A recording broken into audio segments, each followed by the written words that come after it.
Vote गिरडी लोकसभा से आपके इस भाई को, आपके बेटे को मिला। चर्चा हार किसका नहीं है, सबसे ज्यादा वोट का इंडिपेंडेंट और फास्ट अटेम्प्ट। तो देश का चुनाव कैसा होता है, एक खेमा होता है एनडीए समर्थक और ठीक एक खेमा होता है एनडीए के विपक्ष। ये देश की टेक्नोलॉजी अभी यही है।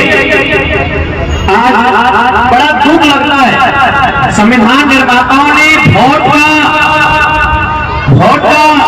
इसलिए व्यवस्था किया था, इस वोट की प्रणाली का व्यवस्था इसलिए किया था कि जो जनता नेता चुनेगी, जो जनता वोट के माध्यम से अपना नेता चुनेगी, वो अपने बच्चों की पढ़ाई, दवाई और कमाई की चिंता को आधार मानकर वोट करेगी।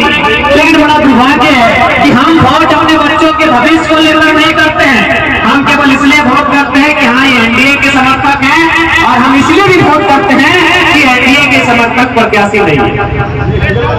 आज इस राज्य में कुछ खलबली की घटना घटी, जिनमें इस राज्य के मुख्यमंत्री चंपई सोरेन आज लगभग 40 साल से झारखंड मुक्ति मोर्चा के सिपाही रहे, अचानक भारतीय जनता पार्टी में चले गए।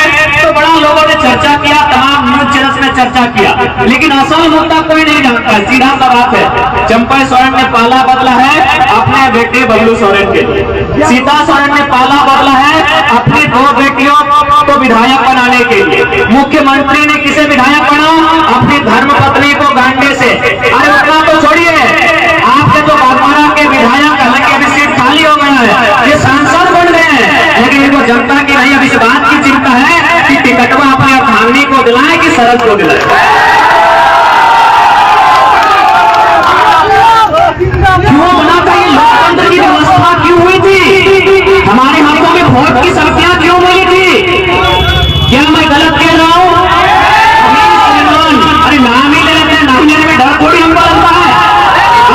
श्री 108 श्री ढोलू महतो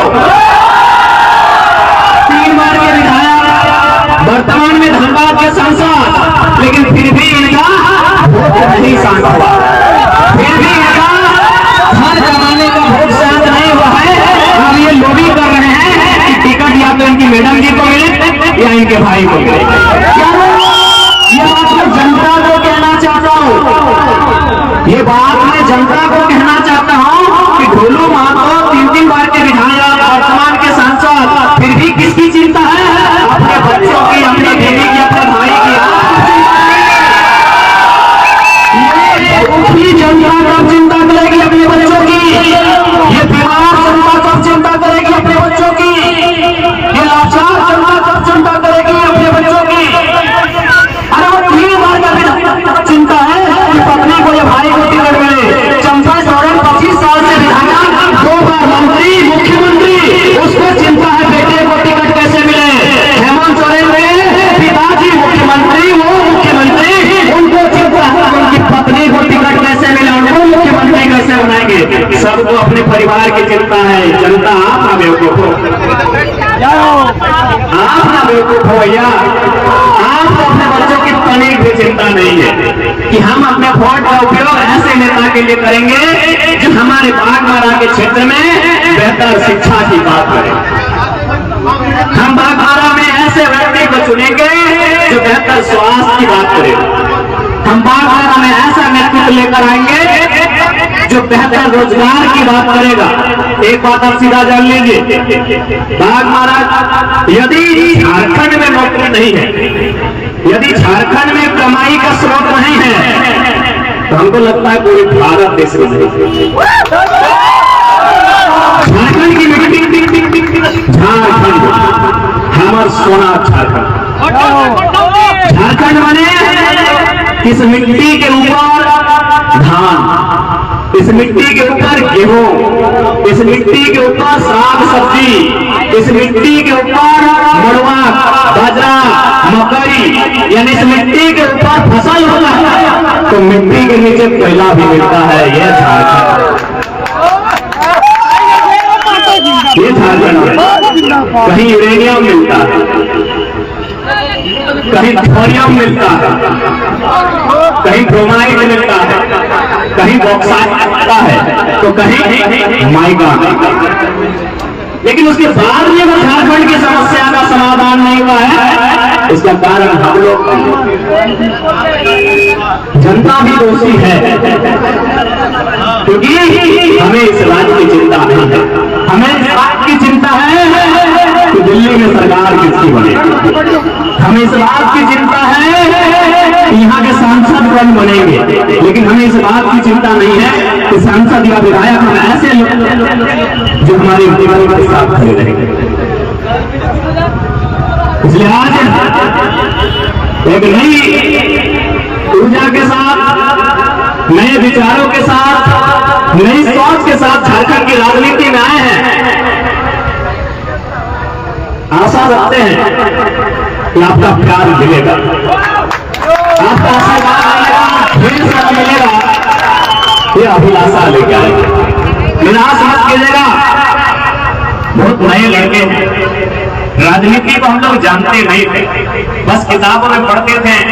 राजनीति शास्त्र, मौलिक अधिकार 6 होते हैं: समानता का अधिकार, स्वतंत्रता का अधिकार, धर्म की स्वतंत्रता का अधिकार, धार्मिक शिक्षा का, संवैधानिक उपचारों का अधिकार, शोषण के विरुद्ध अधिकार, तो अभिव्यक्ति की आजादी। मौलिक अधिकार पढ़ते थे राजनीति के बारे में। कभी कभी राष्ट्रपति के 2-4 अनुच्छेद पढ़ते थे कि 52 में राष्ट्रपति, तो कभी पढ़ते थे कि प्रधानमंत्री का कर्तव्य और कार्य क्या है। लेकिन राजनीति को जानते थे। 29 साल की आयु है, कोई प्रकार का चुनाव नहीं लड़े थे, न कभी मॉनिटरी का चुनाव लड़े थे। लेकिन एकाएक झारखंड के प्रदेश में हमारा आना होता है, और आना ही नहीं होता है। हमारे आने से एक बहुत पुरानी फिल्म थी शोले, बहुत चर्चित फिल्म थी कोई भारत देश की, गब्बर का एक चित्रण किया गया है। उसमें बच्चा जब कोई रोता है तो लोग कहते हैं कि गब्बर आ जाएगा, सो जाओ। लेकिन आज तमाम नेताओं की हालत जाके देखिएगा, उनके 2 बजे रात को कहते हैं अब तो सो जाइए, अभी भी टाइगर आपकी नींद में आता है क्या? उम्मीद नहीं था कि राजनीति में हम ये पकड़ बनाएंगे। हमें उम्मीद नहीं था कि 3.5 लाख वोट लोगों का जुग लग जाता है, बाल सफेद हो जाते हैं चुनाव लड़ते लड़ते, बाल सफेद हो जाता है लोगों का किसी पार्टी में खिंचते खिंचते। हमने भी उम्मीद नहीं किया था कि ये असर होगा चुनाव में। हमने भी कभी नहीं सोचा था कि असर इतना होगा कि आज झारखंड उसका साक्षी बने। इसलिए आज आप सभी से हमारा आग्रह होगा, एक नए विजन के साथ, एक नई सोच के साथ, एक दूरगामी सोच के साथ हम लोग राजनीति में आए हैं। यदि आपका आशीष ढेर सारा मिले, आपका मताधिकार ढेर सारा मिले, तो हम लोग विश्वास दिलाते हैं इस राज्य की जो स्थिति है उसे बदलने में हम लोग पीछे नहीं हटेंगे। ये बागमारा वही धरती है जहां एक दिन अखबार में छपा था कि यहाँ के किसी नेता के पास 12,000 करोड़ की संपत्ति है। कौन है बताने की आवश्यकता नहीं है, शायद आप जानते हैं, और नहीं जानते हैं तो बड़े अनभिज्ञ के लोग हैं आप, बड़े अनजान किस्म के लोग हैं आप। खैर, हमने अखबार में पढ़ा था, आज से कई साल पहले छपा था, यहाँ एक नेता है, उनका प्रभुत्व है, उनका वर्चस्व है, 12,000 करोड़ की संपत्ति है। तो बताइए बागमारा में 12,000 करोड़ अभी कई साल पहले की अखबार में छपा था, आज कितना करोड़ होगा ये आपसे छुपा। उस 12,000 करोड़ में हम एक ऐसी व्यवस्था बनाएंगे कि कम से कम 1,20,000 नौजवानों को रोजगार।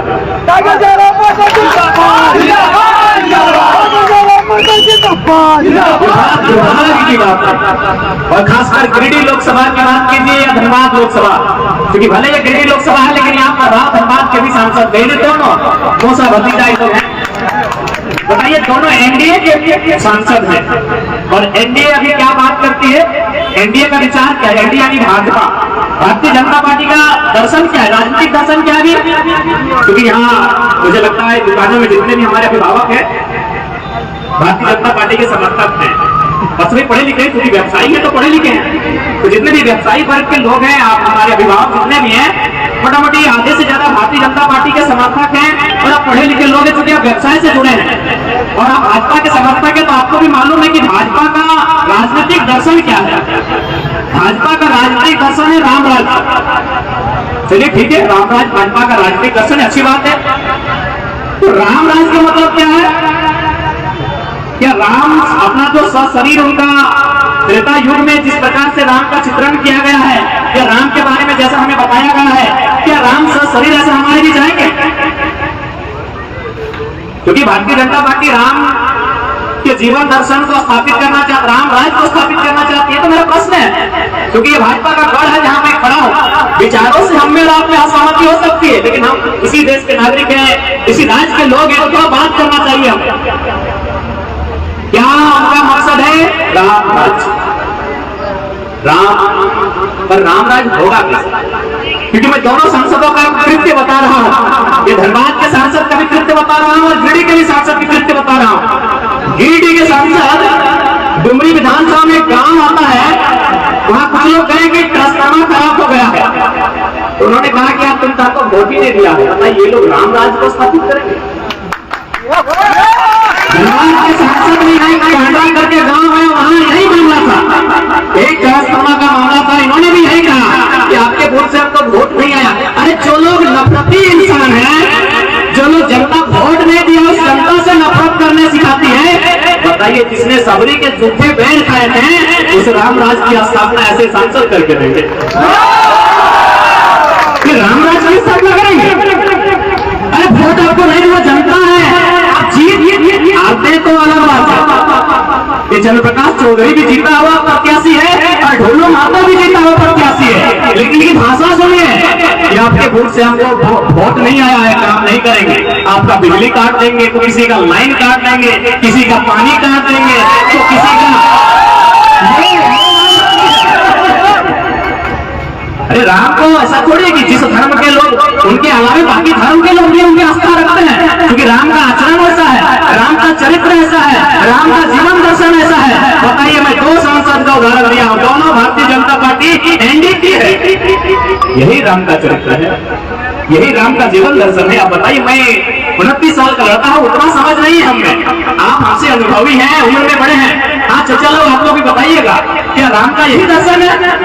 ये भावना, नफरत की भावना, घृणा की भावना, बदले की भावना कि आपने वोट नहीं दिया है, आपका कनेक्शन काट देंगे, ये राम के विचार है। अरे मैं चुनाव हार चुका हूं, मैं आपको अपनी एक कहानी बताता हूं, मैं चुनाव हार चुका हूं, मेरे समर्थक 7 दिन तक खाना नहीं खाए, खूब रोए, मैं खाना हुआ लड़का हूं, मैं अगर कुछ ऐसा बात करता तो समझ में आता आप जीते हुए लोग हैं। एक दिन एक आदमी मेरे पास आया, लगभग 4 घंटा हमने बाएं बाएं जहां से हो सका प्रयास किया, और 4 घंटा के बाद उस आदमी का काम हो गया। जब उस आदमी का काम 4 घंटा के बाद हुआ, विश्वास कीजिए उसके हाथ में आंसू था। बोला, यार तुम किस टाइप के लीडर हो, मेरे गांव से तुमको मात्र 20 वोट मिला है और तुमने मेरा काम कर दिया। बोले दोबारा ये बात मत बोलिए, हम भी पंगा लेंगे, हम भी झगड़ा करेंगे, 29 साल का लड़का है, हम भी झगड़ा करेंगे, हम भी झगड़ा करेंगे, लेकिन माफियाओं से, गुंडों से, दलालों से, जनता से। आपने हमें 24 में वोट नहीं दिया है, 29 में मांगेंगे, आप 29 में भी वोट नहीं दोगे, हम 34 में मांगेंगे, लेकिन हम विश्वास दिलाते हैं हमारा ये भाषा भी होगा कि आपके ग्रुप में उनको वोट नहीं मिला, ये भाषा हमारा नहीं होगा। अगर मेरा ये भाषा होगा तो मुझे राजनीति करने की जरूरत नहीं है। 29 साल का लड़का हूँ, पीएचडी का स्कॉलर हूँ, आराम से पीएचडी करूंगा, मेरी ये भाषा नहीं। अब ये जनता को भी तय करना है कि आप इसे वोट देते हैं, उसकी भाषा क्या होनी चाहिए, उसकी भाषा क्या होनी चाहिए, ये जनता को भी तय करना। क्योंकि हमें ये भी सुनने में मिला है कि इनको भी वोट मिला है, हमको भी वोट मिला है, लेकिन दोनों के वोट में फर्क है। इनको वोट मिला है कि इनके नाम का दहशत है, और हमें वोट मिला है कि बुजुर्गों में भी हमारे नाम की इज्जत है। इनके वोट में हमारे वोट में बहुत अंतर है, आगे भी रहेगा, आगे भी अंतर रहेगा। सुने, एक नेता तो वाई सिक्योरिटी में घूम रहे हैं ना, और एक दोनों में से, क्योंकि दोनों सांसद को यहाँ पर क्लास ले रहे हैं, तो सुनिए, एक को वाई सिक्योरिटी मिला है तो मैं स्पेशल उनके लिए कहूंगा, आपसे हमारा कोई बैर नहीं है, बैर आपके विचारों से है, आपके व्यवहार से है, आपके कार्य से, आपसे हमारा नहीं है। क्योंकि हमको भी मालूम है हमारे नाम से आप सांसद बने हैं। तो मैं उनसे यही कहूंगा कि अगर कभी फुर्सत मिले ये इस साम्राज्य के बाहर, ये तो आपने गरुड़ा का साम्राज्य फैलाया है, जहाँ चारों तरफ कोयला है, उस कोयले में आपकी हिस्सेदारी है, तो जो भी है वगैरह वगैरह लोग कहते हैं, हम भी सुनते हैं। तो साम्राज्य से बाहर अगर कभी आपको फुर्सत मिले ना महोदय, तो सिकंदर को याद कीजिएगा। ये बात मैं इसलिए कह रहा हूँ, आपको 12 को 18 का बॉडीगार्ड मिला। तो कभी अगर समय मिले, कभी लगे कि नहीं इस दुनिया से एक दिन सबको चले जाना है, इस दुनिया में एक दिन सबका अंत होगा, ये पृथ्वी भी मिट जाएगी, ये सूरज भी मिट जाएगा, तो एक बार कभी इसी तरह रात अंधेरा हो, चांदनी रात हो और तारे साफ साफ चमकते हुए दिखाई दे, तो महोदय छत पे चले जाइए और याद कीजिए दुनिया में आप ही की तरह साम्राज्य फैलाने वाला एक सिकंदर हुआ करता था। आप ही की बात, बिल्कुल उसका भी सोच यही था जैसे आपका सोच है कि भागमारा हो गया, धर्माब में साम्राज्य को बढ़ाएंगे, यहाँ की कोयला खदानों को जीत लिया है, अब झरिया सिमरी के हम को जीतेंगे।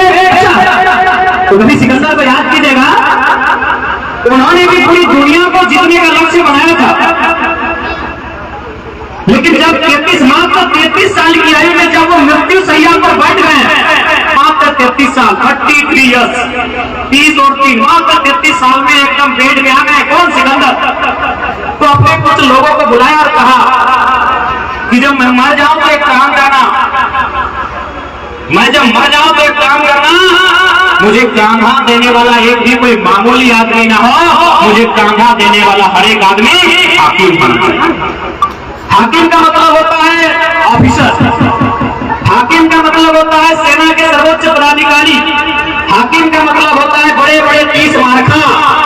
जैसे आपके पास 12 बॉडीगार्ड है, तो सिकंदर ने कहा अगर मैं मर जाऊं तो केवल महामंत्री और महासेनापति जो है, सेना नायक, वही लोग मुझे कांधा देंगे। बोले क्यों? इसका मतलब क्या है? ना, इसका मतलब ये है जब मौत का निमंत्रण आया था तो हाकिम भी मेरी जान की सुरक्षा नहीं कर, अच्छी बात है। हम मानते हैं एक गरीब लाचार बेबस जनता ये आपका कुछ नहीं उखाड़ पाएगा, इसलिए नहीं उखाड़ पाएगी कि कुछ दिन पहले आपके समर्थकों ने 3-4 महिलाओं को, क्योंकि महिला और राम राज, अब राम के नाम से वोट लिए, महिला और राम राज, 3-4 महिलाओं को बस फाड़ के लहूलुहान करके पीटा था। आपके राम का, आपके समर्थकों पे कोई अपार नहीं हुआ, इसलिए आप कुछ नहीं उखाड़ पाएगा। इसीलिए महोदय ये निरीह जनता, ये लाचार बेबस जनता आपका कुछ नहीं उठा पाएंगे, लेकिन उसकी लाठी में बहुत ताकत है। वो शुगर बीमारी दे सकता है, वो हार्ट अटैक दे सकता है, वो मधुमेह का रोग दे सकता है, पता नहीं और भी नया नया रोग लेके आया है। बड़ी ताकत उसकी लाठी में। ये गरीब की हाय मत लो महोदय, आपसे हमारी कोई निजी शत्रुता नहीं है, न मैंने आपका खेत जोता है, न आपने मेरा खेत जोता है, लेकिन आप जो व्यवहार कर रहे हैं जीतने के बाद भी, ये व्यवहार राम राज का प्रतीक नहीं। ठीक है, ये लाचार बेबस से सताए लोग, एकदम लाचार लोग हैं, ये लाचार बेबस लोग, ये सताए हुए लोग मानते हैं आपको कुछ नहीं उखाड़ पाएंगे। भाई 12 बॉडीगार्ड ऊपर से आपको मिला है, लेकिन याद रखिएगा उसकी लाठी में ताकत होता है, वो कोई भी बीमारी देके भेज देगा, बड़ा आप। ये मेरा सीधा संदेश, क्योंकि हम आसमान बोलते हैं, हमको डर भय नहीं है, इसलिए सीधा संदेश महोदय का है। महोदय कौन है आपको मालूम है? आप बढ़िया से वीडियो चलाइएगा, आपका वीडियो महोदय देखते हैं, बढ़िया चलाइए। महोदय बहुत उल्लास करते हैं, महोदय आपके लिए मेरा संदेश। सिकंदर को पढ़िएगा, हम मानते हैं पढ़े लिखे लोग का इंटरेस्ट नहीं लेते हैं, हमको वो भी मालूम है। हमको यह भी मालूम है कि शायद आप मेंबर ऑफ पार्लियामेंट का स्पेलिंग भी ठीक से नहीं जानते हैं, तो मालूम है हम जानते हैं, स्पेलिंग बता देते लिखे MEMBERLIAMEND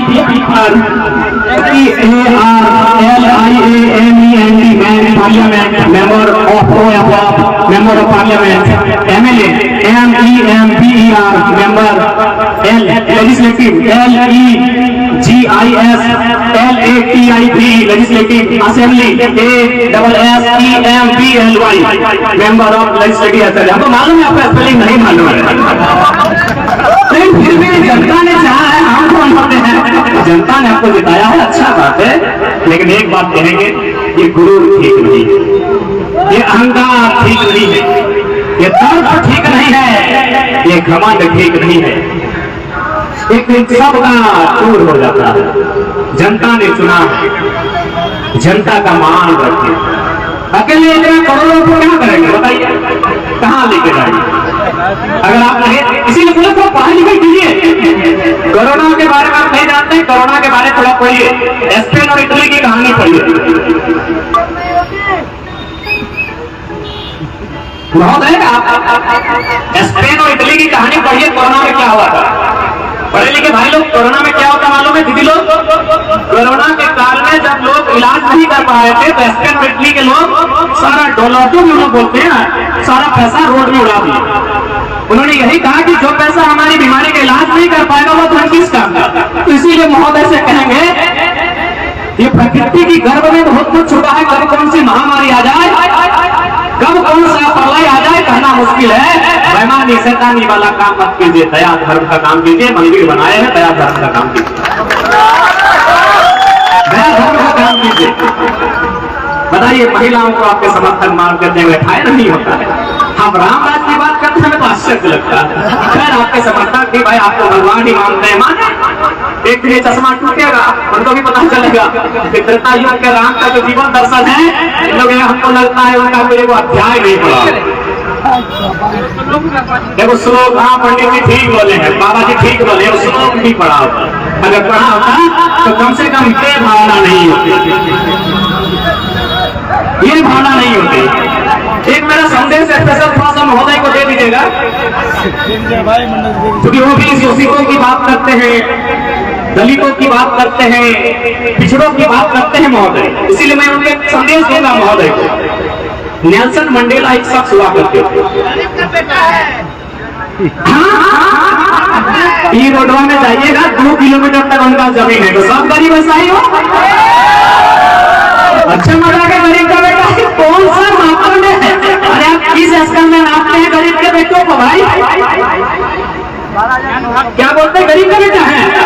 आप ये जो रोड नहीं है, जो हरना से उधर कदरास तरफ जाती है, रोड को झगड़ाई होते हुए 3 किलोमीटर तक गरीब का बेटा। हर गरीब ऐसा हो, हर गरीब ऐसा हो। हाय जनता, जनता सबसे बड़ा दोषी जनता है। समझ ही नहीं रही कि वो क्या रहा है, गरीब का बेटा है। हाँ तो कहानी नेल्सन मंडेला, कितने लोग तो पढ़े हैं नेल्सन मंडेला को? 10वीं क्लास में सबने पढ़ा होगा, इंग्लिश का चैप्टर है भाई, लॉन्ग वॉक टू फ्रीडम। आप बोला क्या या शर्मा रहे? नेल्सन मंडेला के बारे में कितने लोगों ने पढ़ा? 10th class. हाँ नेल्सन मंडेला, ये संदेश स्पेशल महोदय के, क्योंकि नेल्सन मंडेला के बारे में मैं सुना रहा हूं जो शायद आपने सुना नहीं होगा। उन्होंने 28 साल अफ्रीका की जेल में बिताया था, जैसे गांधी ने बिताया था, पंडित नेहरू ने बिताया था, भगत सिंह ने बिताया था। उसी प्रकार अफ्रीका की जेलों में नेल्सन मंडेला ने 28 साल अपना जीवन बिताया था। और जब 28 साल के बाद उनको जेल से रिहाई मिली तो राष्ट्रपति बने थे। He was the first black president of South Africa। यानी उस देश में काले रंग के लोग नेता नहीं बन सकते, वहां रंग को लेकर भेदभाव होता था।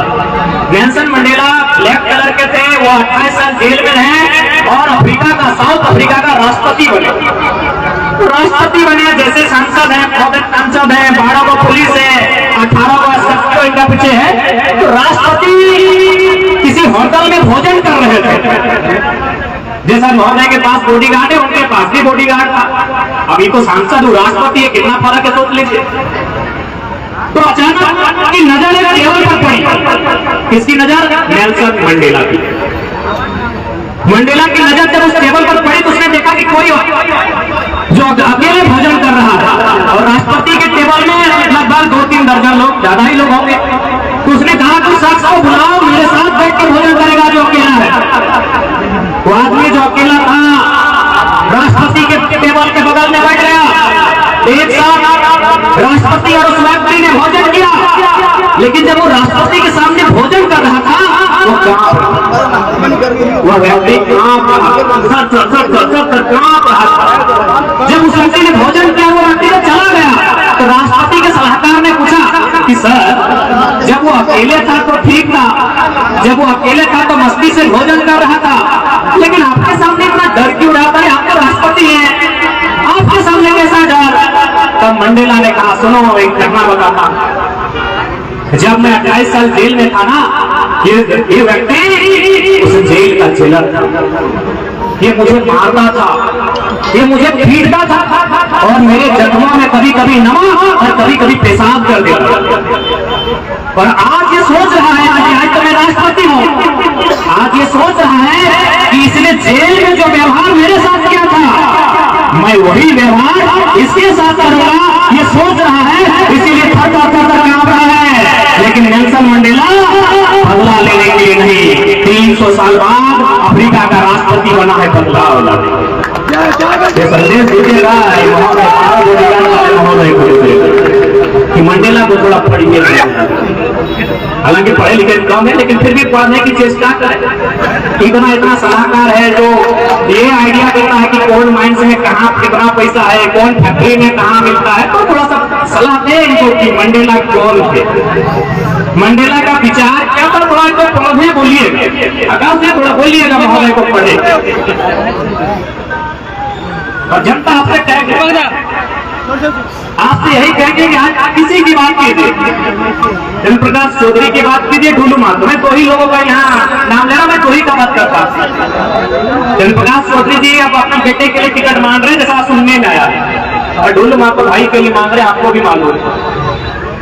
यानी उनको आज 20 वर्षों की राजनीति में उन्होंने नहीं करने से भी कितना अद्भुत संपत्ति बना लिया है, फिर भी उनको चिंता अपने परिवार की है। तो आप जनता हो, आप लाचार बेबस जनता हो, जो बड़ी उम्मीद से अपने बच्चों को पढ़ाते हो, 2 रुपए बचा के पढ़ाते हो, बड़ी आशा के साथ अपने बच्चों को आगे भेजते हो, तुम अपने बच्चों के बारे में क्यों नहीं सोचते? आप अपने बच्चों के बारे में क्यों नहीं सोचते?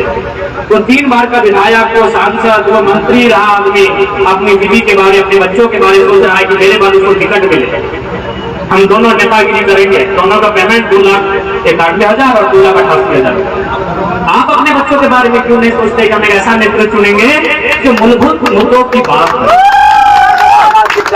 जिसके पास विजन होगा, जिसके पास आइडियाज होंगे, इस राज्य को बदलने का आइडिया होगा, इस देश को बदलने का आइडिया होगा।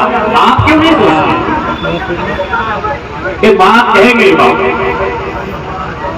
क्योंकि चुनाव के समय पैसों का बहुत भारी मात्रा में प्रयोग किया जाता है। देखिए, अगर आज हम लोग 500 रुपए लेके वोट देते हैं तो थोड़ा सा समझिए कि हम अपना ईमान 500 रुपए में नहीं रखता है, उनको फैक्ट्री वाला लोग 5 लाख देता है, कैसे रखें? हम 500 रुपए में अपना ईमान नहीं रख पाते। उनको प्रदूषण के खिलाफ ना बात करने के, लोगों के रोजगार पर ना बात करने के, प्रदूषण को नियंत्रण करने पर बात ना करने के लिए 5 लाख रुपए हर एक फैक्ट्री देता है। यह बात मुझे कब पता चला?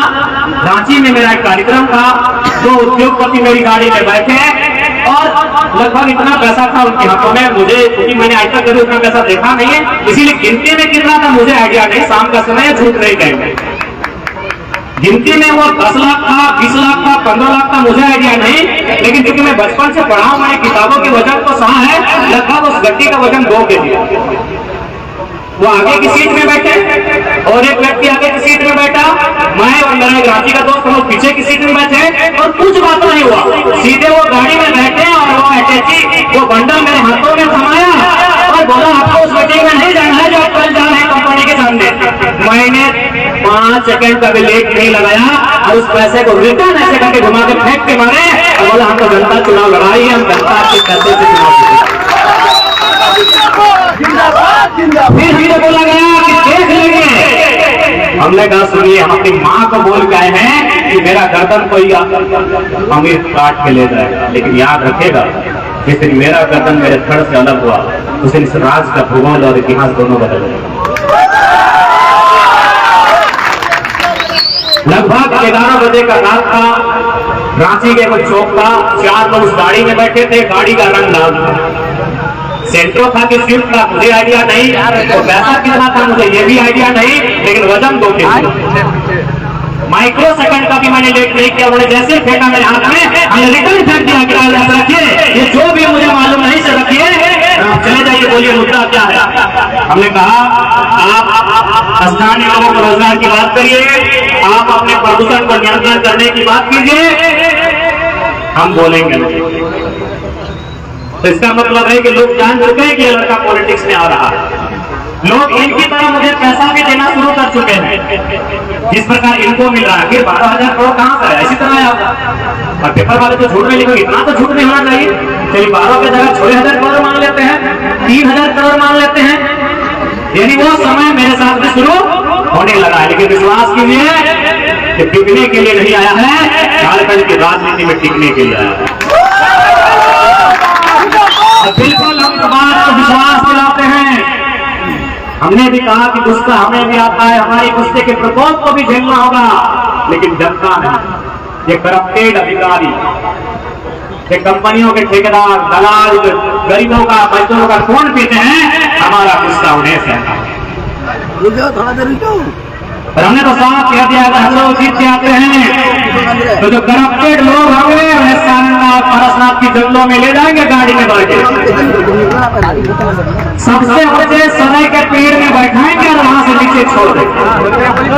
नीचे आने के बाद पानी पिलाएंगे और पूछेंगे कैसा लग रहा है। हमें भी ऐसा ही लगता है जब आप एक साइन के लिए हमें 4 दिन घुमाते हैं। इसी बीच हमें एक घटना याद आई, गिरिडीह जिला में एक प्रखंड, उसका नाम है पीरगढ़, जहाँ पारसनाथ का पहाड़। उस ब्लॉक में 2 ब्लॉक लेवल के अधिकारी एक दिन चाय की दुकान में बैठे थे, हम अगल पर चर्चा कर रहे थे। एक अधिकारी ने कहा कि सर अगर जन्म मान तो जीत गया तो क्या कबाड़ देगा, वो अकेला दिल्ली में जाके क्या हिला देगा, उसको तो मौका भी नहीं मिलेगा अपना बात रखने का, इतना सांसद भी निर्दलीय जीत के जाएगा, उसको मौका भी नहीं मिलेगा। तो दूसरा ऑफिसर बोलता है कि सर आप ठीक हो जाए, हमको भी लगता है दिल्ली में जाके कुछ नहीं कर पाएगा उधर, तो उसको बात करने का मौका ही नहीं मिलेगा।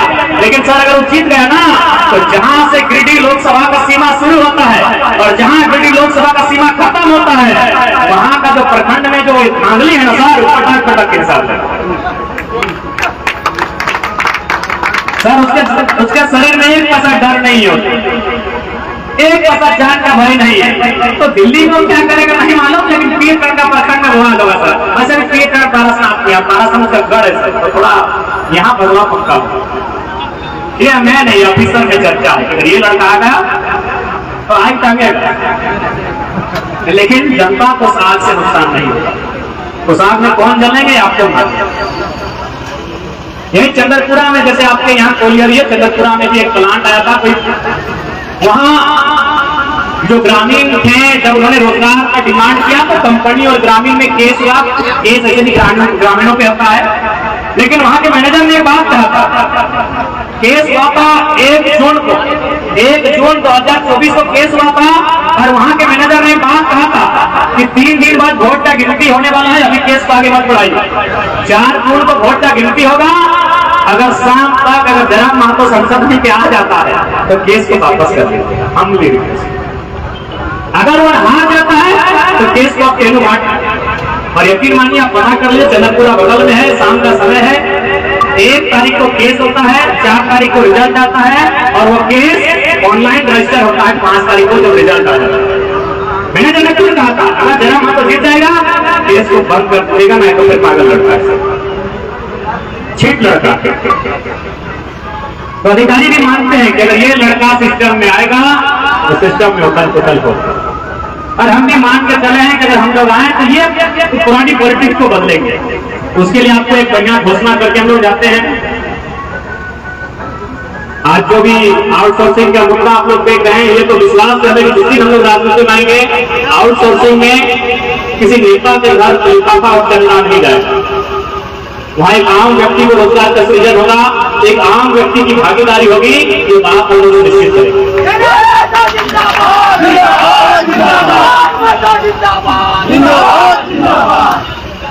लेकिन इससे पहले उन जगहों पे आना होगा। ऐसा नहीं कि हम अभी कुछ नहीं कर सकते।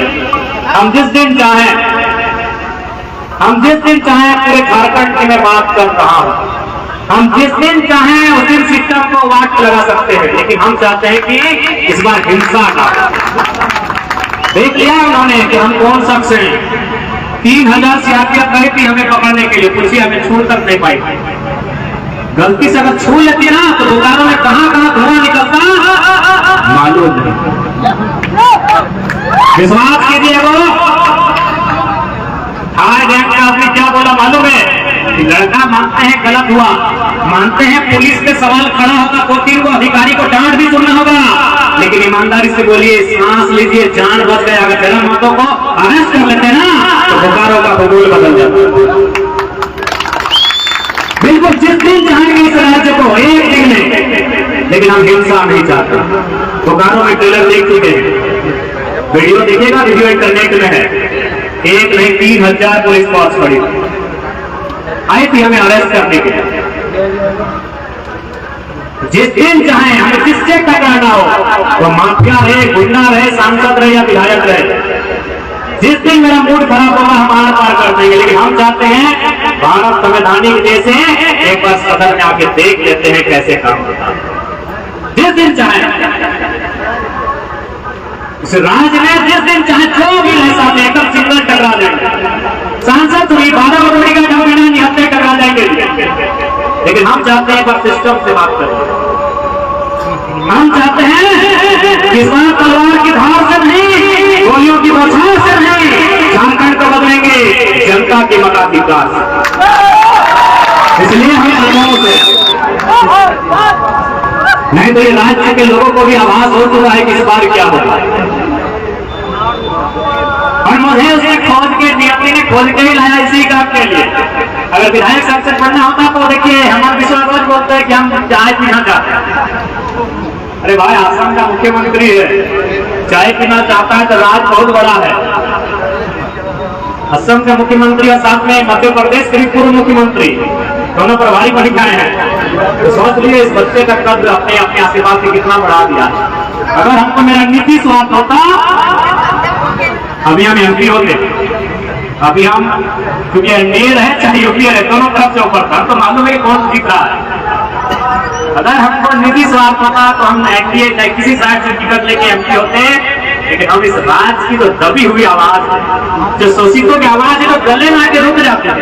तो यहाँ गुस्सा है कि बोले इस भ्रष्टाचार के खिलाफ, लेकिन यहाँ आके रुक जाता है वो आवाज। इसलिए हम थोड़ा नियंत्रण में, इसलिए हम चाहते हैं कि सिस्टम को थोड़ा सिस्टम से बदला जाए, और यकीन मानिए इस सिस्टम को बदलेंगे, आप भरोसा रखें। इसलिए हम लोग एक बहुत ही क्रांतिकारी फैसला लिए हैं। जैसे आदरणीय चंद्रप्रकाश चौधरी जी अपनी पत्नी के लिए टिकट मांगते हैं, कभी बच्चे के लिए मांगते हैं। आदरणीय ढोल महतो जी कभी भाई के लिए, कभी भागनी के लिए टिकट मांगते हैं।